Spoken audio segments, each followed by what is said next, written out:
बी pharmacy किंवा post graduate form D 2026-27 admission process चालून खूप दिवस झालेले आहेत. प्रत्येक विद्यार्थ्याला वाट बघत आहेत की प्रोव्हिजनल मेरिट लिस्ट केव्हा लागेल आणि कधी आपला कॅप राऊंड 1 सुरू होईल. तर या व्हिडिओमध्ये आपण बघणार आहोत की आपली प्रोव्हिजनल मेरिट लिस्ट कधी लागणार आहे, आपला कॅप राऊंड कधी सुरू होणार आहे आणि कधी आपले कॉलेजेस स्टार्ट होणार आहेत. या एकंदरीत सर्व ऍडमिशन प्रोसेसची माहिती आपण या व्हिडिओमध्ये घेणार आहोत. नमस्कार, माझं नाव आहे विशाल कासेकर आणि आपण पाहत आहेत विशाल कासेकर युट्यूब चॅनल. तर 27 ऑगस्टला आपली प्रोव्हिजनल मेरिट लिस्ट लागणार आहे. प्रोव्हिजनल मेरिट लिस्ट म्हणजे काय? जो काही विद्यार्थ्यांनी फॉर्म भरलेला असतो, जेवढ्याही मुलांनी बी फार्मसीसाठी किंवा फॉर्म डी साठी, त्या विद्यार्थ्यांची यादी लागते. त्या यादीमध्ये बघायचं काय असतं की आपल्या नावामध्ये काही करेक्शन आहे का, जन्मतारीख मध्ये, किंवा आपण पावती अपलोड केली असेल तर आपल्या सर्टिफिकेट अपलोड करायचं असतं, किंवा डॉक्युमेंट मध्ये काही करेक्शन असेल तर त्या प्रोव्हिजनल मेरिट लिस्टच्या दरम्यान आपल्याला चेक करून ग्रेव्हियन्स पिरियड मध्ये आपल्या त्या गोष्टीमध्ये चेंजेस करून घ्यायचे असतात. एखादी छोटीशी चूक असेल तर तुम्ही लक्ष करा आणि ग्रेव्हियन्स पिरियड मध्ये ते करेक्शन करून घेणं अत्यंत महत्वाचं असतं. तर ग्रेव्हियन्स पिरियड आणि ग्रेव्हियन्स विंडो कधी ओपन होती? तर 28 ऑगस्ट ते 31 ऑगस्ट या दरम्यान आपल्या ग्रेव्हियन्स पिरियडची विंडो ओपन होती. जो काही आपल्या ऍप्लिकेशन फॉर्म मध्ये ग्रेव्हियन्स आलेला आहे तो तुम्हाला बघायचा आहे आणि सॉल्व्ह करायचा आहे. सॉल्व्ह करणं म्हणजे की नेमकं काय करणं?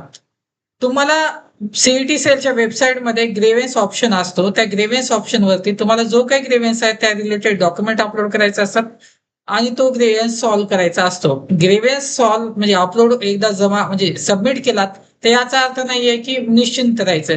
त्या ग्रेव्हियन्स वरती काही एफसी सेंटर कडून किंवा फॅसिलिटेशन सेंटर कडून काही मेसेज येतो का, काही त्यांनी डॉक्युमेंटची पूर्तता करा म्हणत आहेत का, या वारंवार आपला ग्रेव्हियन्स चेक करत राहायचा आहे. जोपर्यंत आपला ग्रेव्हियन्स सॉल्व्ह होत नाही या सक्सेसफुल मेसेज येत नाही तोपर्यंत आपल्याला ग्रेव्हियन्स चेक करत राहायचा आहे. एकदा का आपला ग्रेव्हियन्स चेक झाला की आपल्याला वाट बघायची असते की फायनल मेरिट लिस्टची. तर फायनल मेरिट लिस्ट कधी लागते? तर 3 सप्टेंबरला आपली फायनल मेरिट लिस्ट लागते.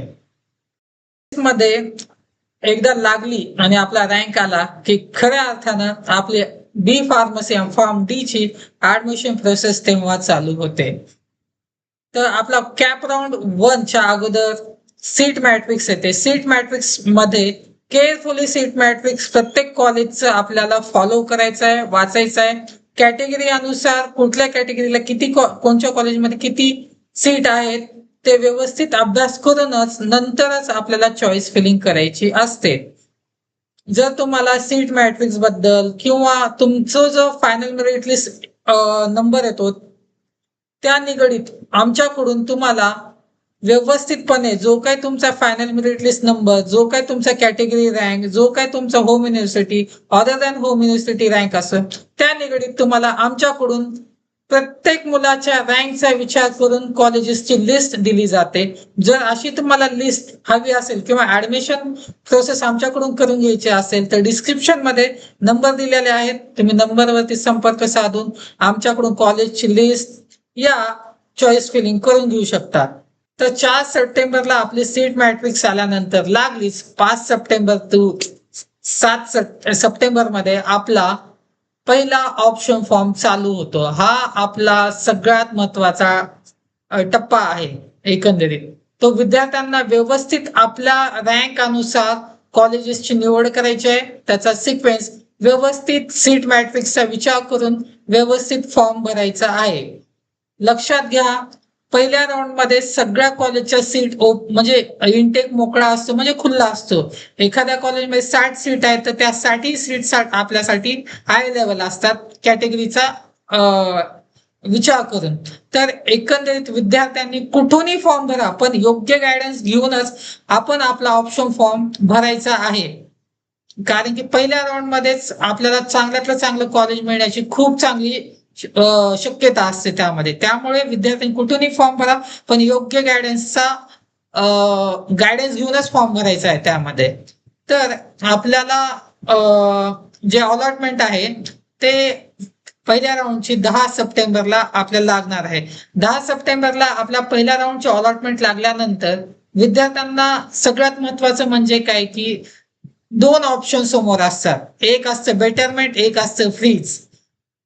तर काय बेटरमेंट म्हणजे काय, की एखादं कॉलेज आपल्याला समजा 10व्या किंवा 12व्या नंबरचं भेटलेलं आहे, तर आपल्याला पुढल्या राऊंड मध्ये जायचं असेल तर आपल्याला बेटरमेंट करायचं असतं आणि प्रत्येक विद्यार्थ्यांनी बेटरमेंटच ह्या ऑप्शनचा वापर करायचा आहे.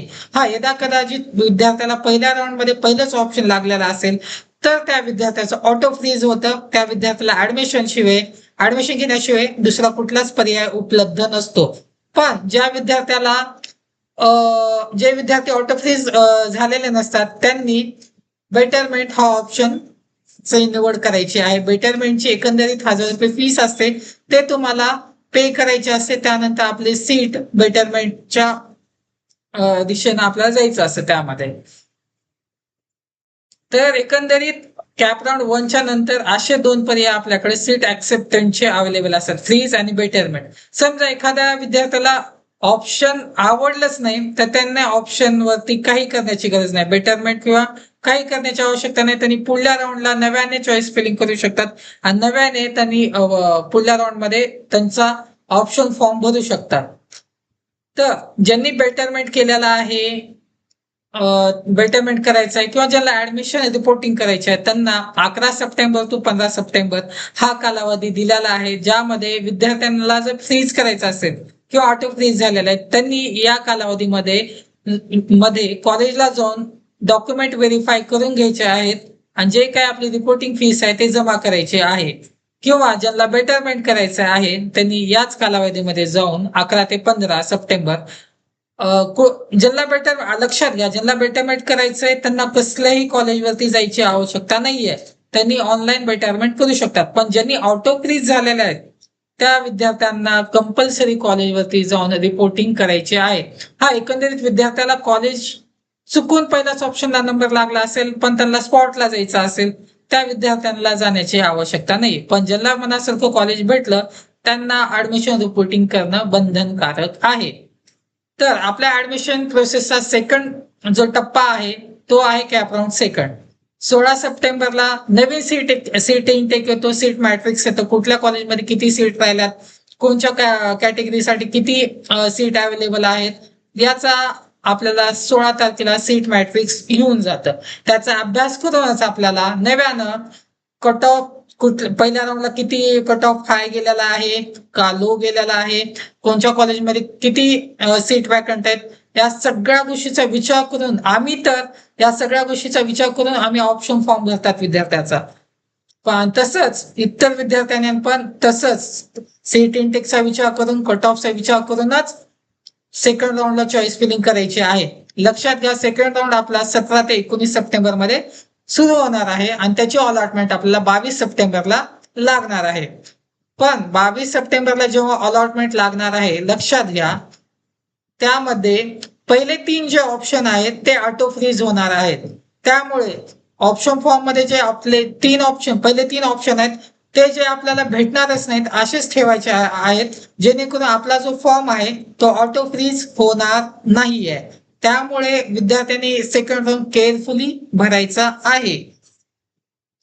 तर त्याचा जो ऍडमिशन जेव्हा आपली सेकंड राऊंडची अलॉटमेंट लागते त्याचा जो ऍडमिशन रिपोर्टिंग टाइम आहे तो आहे 23 सप्टेंबर ते 25 सप्टेंबर. यामध्ये सीट म्हणजे जर मनासारखं कॉलेज जर भेटला असेल तर तुम्हाला ऍडमिशन जाऊन घ्यायचं आहे 23 ते 25 सप्टेंबर मध्ये.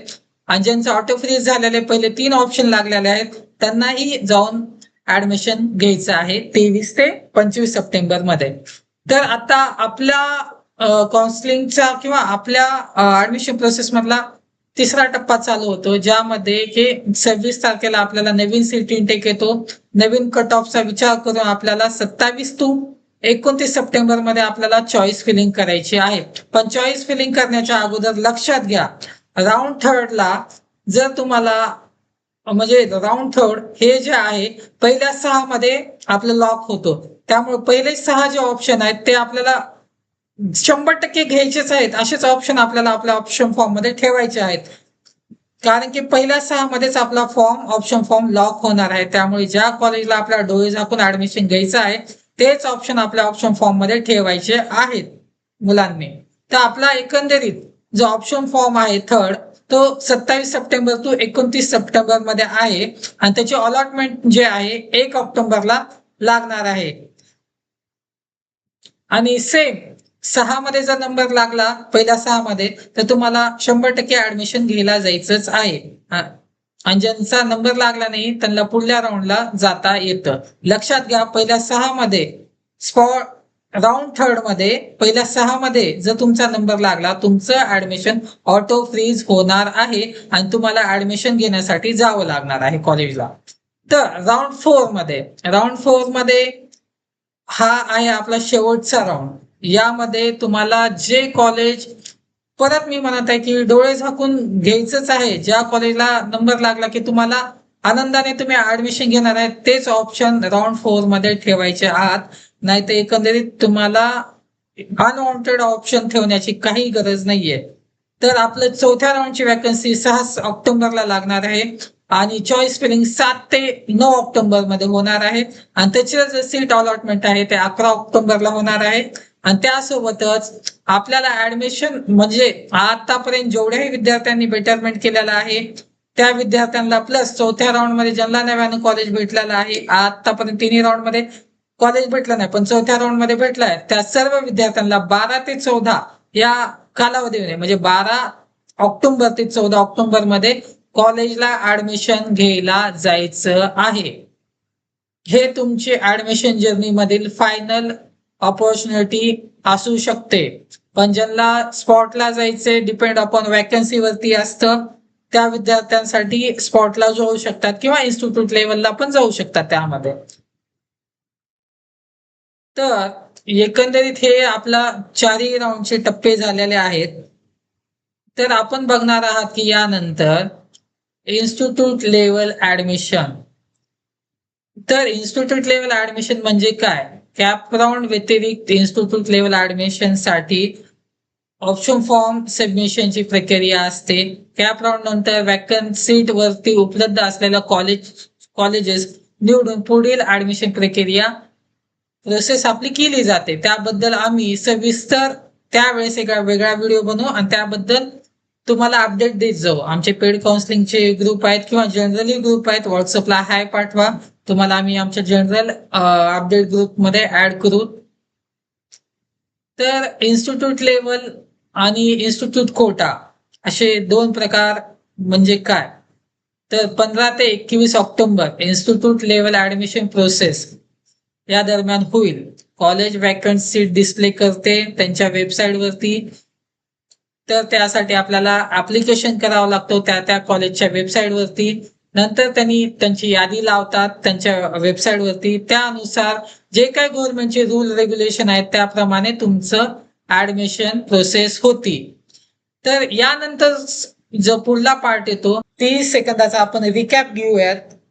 23 August registration, 24 August document verification deadline, 27 August 27 ऑगस्टला आपली प्रोव्हिजनल मेरिट लिस्ट लागणार आहे.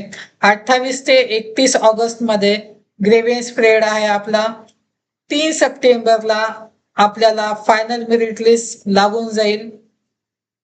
5 ते 7 सप्टेंबर मध्ये आपला पहिला राऊंड असणार आहे. पहिल्या राऊंडची अलॉटमेंट आपली 10 सप्टेंबरला असणार आहे.